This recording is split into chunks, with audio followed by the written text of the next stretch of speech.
Correct. Ma'am एक ना globally एक चीज़ हो रही है, ये जो अनसर्टेनिटी है वॉर को लेकर। एक दिन ट्रम्प साहब बोलते हैं कि 2-3 दिन में पीस डील हो जाएगी, अगले दिन आके अटैक कर देते हैं ईरान के ऊपर। तो इस माहौल में हम देख रहे हैं कि सोने चांदी की कीमतों में गिरावट देखने को मिल रही है।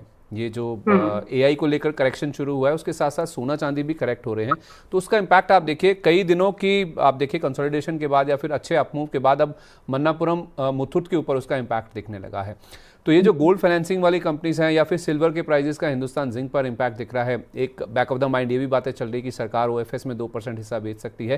तो ये जो मन्नापुरम मुथूट जैसे जो गोल्ड फाइनेंसिंग वाली कंपनियां हैं, इन पर और हिंदुस्तान जिंक पर क्या करना चाहिए? अगर कोई आपको देख रहा है, सुन रहा है, तो क्या फ्रेश खरीदारी करने का मौका है जो गिरावट हो रही है, या फिर और वेट कर लें इनमें? पहले मन्नापुरम की बातें करते हैं। मन्नापुरम में तो आप और वेट कर लीजिए थोड़ा सा, इसमें और अभी 292 पर आया है। 310 के ऊपर अभी हाल फिलहाल तो नहीं जा रहा, कुछ 5-6 दिन के दायरे पर।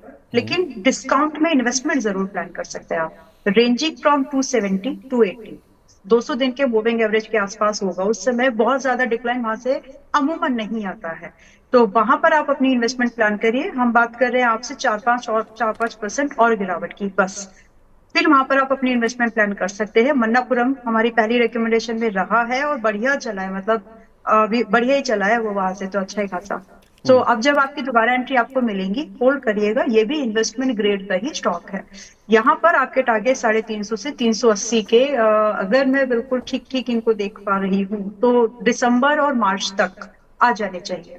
स्टॉप लॉस आपका खत्म, आपका जो स्टॉप लॉस ट्रेड जहां पर आपको खत्म कर देना, छोड़ देना है, वो स्टॉप लॉस आपका 255 रुपए का होगा।